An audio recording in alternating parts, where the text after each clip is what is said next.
Magandang araw mga pare, ako nga pala si paring RJ at pag-usapan natin itong kalokohan ng gobyerno at ng LTO. Required na ngayong i-report sa LTO ang pagbebenta at pagbili ng mga segunda manong sasakyan. Kapag hindi sumunod dyan, 40,000 pesos ang kabuang multa. Grabe, ang laki ah. Yung 40 na yan, pambili na yan ng second hand na sasakyan eh. Kaya maraming umaalma. Nasa frontline Marami talagang aalma dyan, biruin mo 40,000. O, sabihin na natin 20,000 sa... Ang sinasabi kasi nila dyan, 20,000 dun sa nagbenta at 20,000 dun sa pinagbentahan. Sige, tuloy muna natin. na balitang yan, Brian Basa. Second hand ba ang sasakyan o motor ninyo? Nakapangalan na ba ito sa inyo? Di O pa. nasa unang may-ari pa rin ito? May inilabas kasing utos ang Land Transportation Office. Obligado na raw ang mga nagbenta at bumili ng segunda manong sasakyan na i-report sa LTO ang nangyaring bentahan. Kung hindi, may multang aabot sa 40,000 pesos ang Diba? Ang laki niya no? 40,000 sa mo kukunin niya. Mga siraulo ba kayo? Kahit sino talaga aalma sa mga sa halaga na yan. Kahit sabihin mo 20,000 lang. Yung 20 mil makakabili ka na rin ng second hand na motor doon. Diba? mahuhuling hindi susunod sa administrative order na inilabas ng LTO noong August 30. Nakadetalye ang mga responsibilidad ng seller at buyer ng sasakyan. Ang nagbenta, required na mag-report sa LTO. Dapat siyang magsumite ng Abala yan eh. Abala yan eh. Tignan mo ang mga madalas na nga ang mga nagbebenta, mas gusto nila yung pinupuntahan sila. Alam nyo kung bakit? Kasi ayaw nila ng abala. Kahit sino naman ayaw ng abala eh. Di ba? Pero nagbenta ka, di ba? Binenta mo yung sasakyan, okay na lahat. Tapos may mga ganito pang gagawin. Ubus oras yan. Buti sana kung ang LTO mabilis. Di ba? Naku, napakatagal. ang official receipt at certificate of registration o ORCR at deed of sale ng sasakyan. Dapat ding magpakita ang seller at ang buyer ng kanilang ID. May 5 araw na palugit para kumpletuhin ang requirement na yan Pero mo 5 araw lang. Tsaka ito malupit mamaya may malupit dyan eh. tapos ng bentahan, habang ang buyer merong 20 working days para maipalipat ang pangalan ng may-ari ng sasakyan. Tig 20,000 pesos ang multa kung Laki, hindi nila nagawa ang mga naturang requirement. Panalo, 20,000 kada isa, 40,000. Kung sabihin na nating maraming hindi makasunod dyan, di limpak-limpak na pera na naman ang makukuha niya. Teknik yan, teknik nila yan, tingnan mo. Sa tingin ko lang malamang pang ano na naman nila yan pang election ba? Pamigay sa mga tao. Marami pang motorista ang hindi nakakaalam ng bagong patakarang ito ng LTO kahit noong September 16 pa ito sinimulan. Kahit nga ako, hindi ko alam yan Nagulat na lang ako, pinag-uusapan ng mga tropa na yun nga daw, na meron nga daw 20,000 ang multa sa mga magbibenta ng second hand pag di pa daw nakapangalan. Tapos September 16 daw yan sinimulan, di ba? So ibig sabihin, yung mga from September 16 tapos lumagpas na doon ng 20 days, 5 days or 20 days, edi magmumulta na sila. Ang lupit. Retroactive ang administrative order. Ibig sabihin, sakop nito ang mga nagbenta at bumili ng second-hand na sasakyan bago pa man inilabas ang utos. Ibig sabihin ng retroactive na sinasabi nila, yung kopong-kopong, yung dati pang bumili ng sasakyan na second-hand hanggat hindi pa nakapangalan sa kanila, kasama dyan. Ibig sabihin, may penalty na kagad yun. Kasi kakasimula pa lang nito, September 16, walang alam yung iba. Anong date na ngayon? October 24 na. Di lahat penalty na. Lahat ng mga sasakyan na hindi pa ang ibig ko sabihin, hindi pa pangalan sa kanila, di penalty lahat.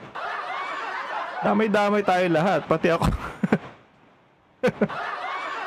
Tsaka ito pa ang isipin nyo paano yung mga sabihin na natin kagaya ko, sa financing ako kumuha ng ng sasakyan. Kumbaga, sa financing ako nagbabayad. Hangga't hindi kasi natatapos yun, hindi ko alam basta ang alam ko hangga't hindi mo pa natatapos yung binabayaran mo, hindi yung sasakyan, hindi ka pa tapos sa hulugan, hindi mo pa pwedeng ilipat sa pangalan mo yun. O paano yun, sir? Paano yun mga paano yun, ano yun mga boss? 'Di ba? Di penalty na din. Ayun, hindi nila inaaral O paano yung mga halimbawa, third hand na owner. Ibig sabihin pangatlong owner na siya. Yung sinong ahabulin niya doon? O sino yung magpe-penalty doon? Yung pangalawang owner ba o yung una? Kung sa una nakapangalan, di yung unang mape-penalty. Na hindi naman alam nung unang owner na hindi pa pala pinalipat sa pangalan ng second. 'Di ba? Ayun yung magulo dyan Tapos ito pa. Paano kung wala na yung yung nagbenta ng sasakyan? Halimbawa, nag-abroad na, binenta na yung sasakyan, binenta ng mura. Kung nag-abroad na, paano natin nahabulin yun? O paano magpe-penalty yun?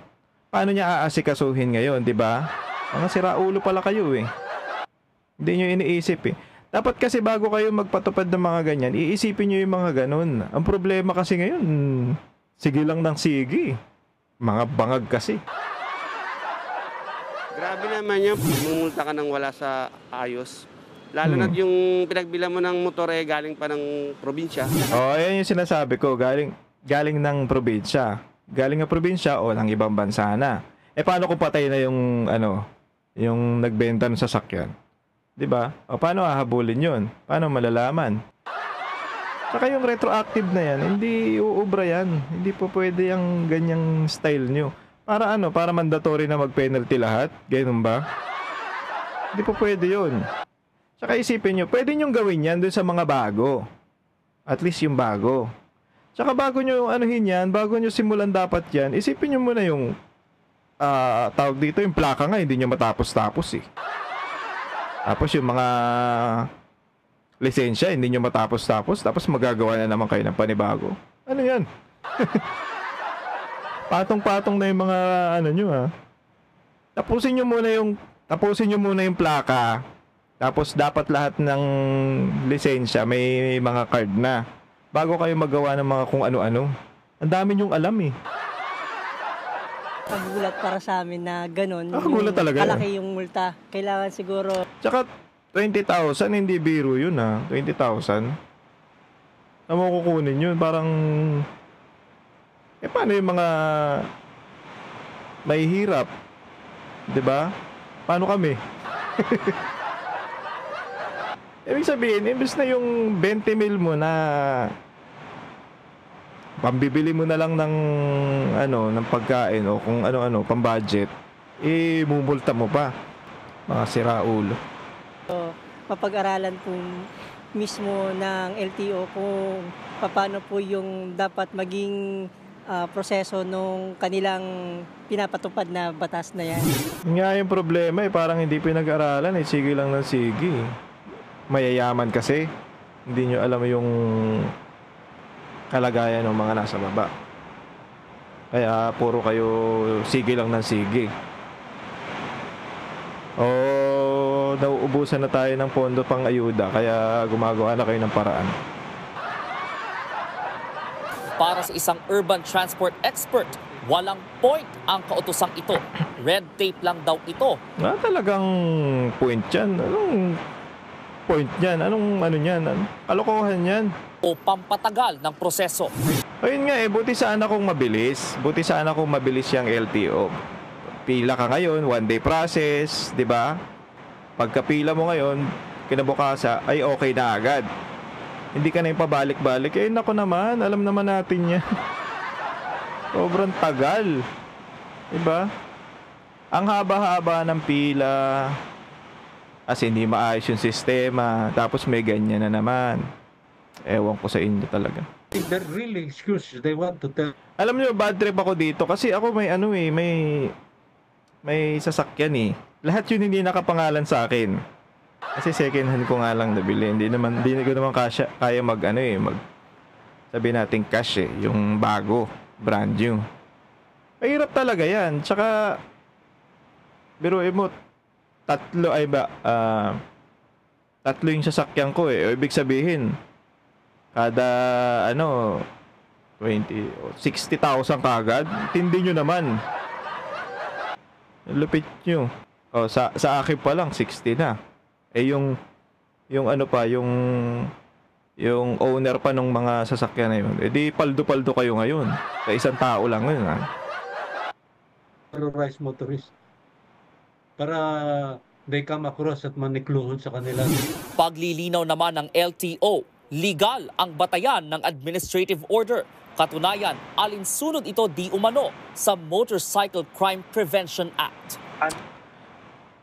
Ano nga? Ay, nako. Sa inyo? Okay nga sana yan. Okay sana yan kung aaralin yung mabuti, hindi yung pabigla-bigla.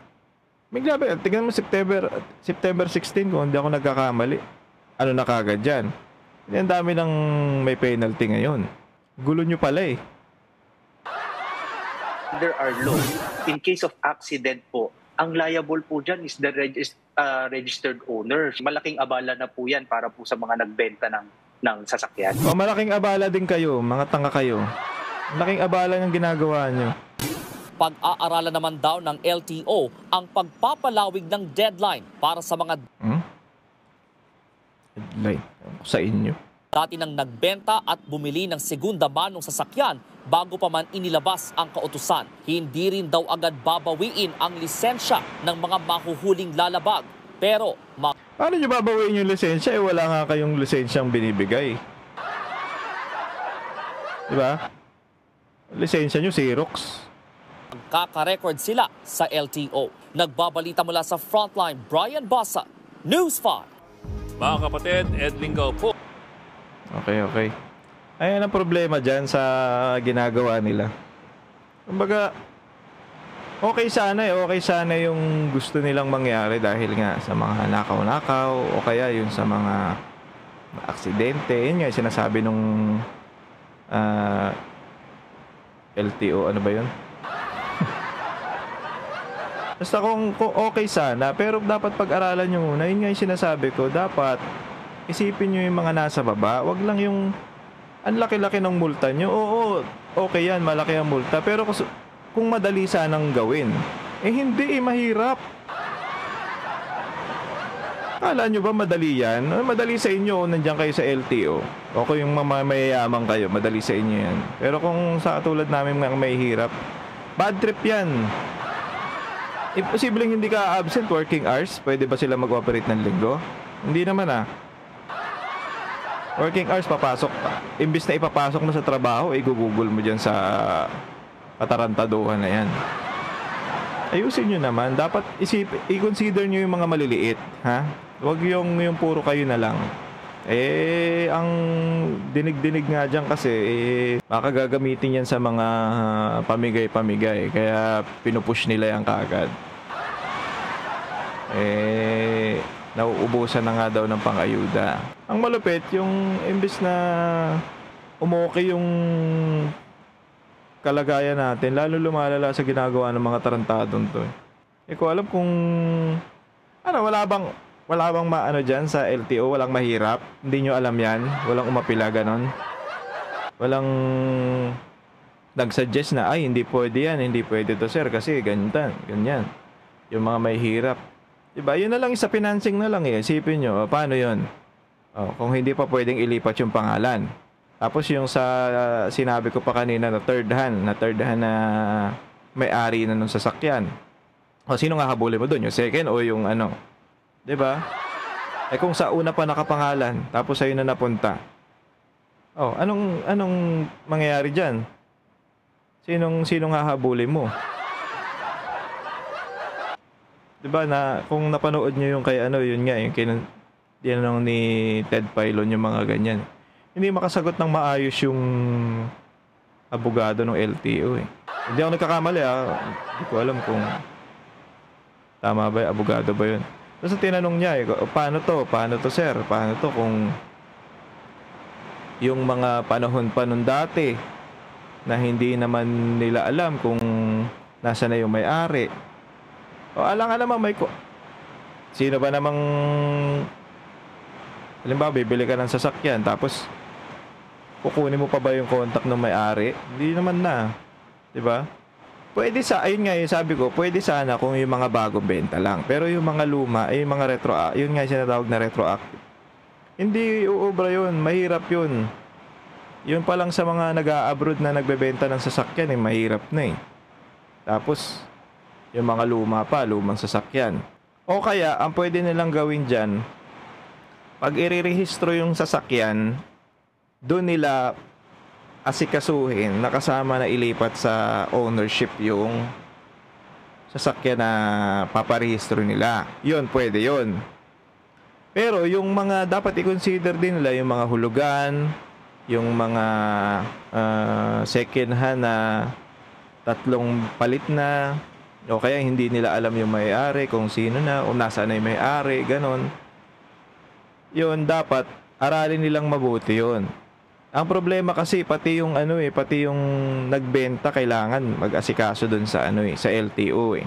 Pwede sana kung yung magpapa-register o yung may-ari na nung sasakyan ang magpapapalit kahit hindi na yung owner. Tapos kung magpaparehistro kayo, dapat diretso na dun para isang puntahan na lang, hindi na yung pabalik-balik. Yung ginagawa nila na tapos may pa na within 20 days lang, within 5 days lang dun sa owner. Ang hirap nun. Gawin nyo yan, kung sa magpaparehistro ang mas okay yun. Magiging okay yan kung doon nyo pag nagpa-register ng sasakyan yung tapos magpapapalit din ng ownership. Yan ang maganda dyan. So, yun lang. Hanggang dito na lang mga pare at mag-iingat kayo. Kita-kits ulit tayo next time.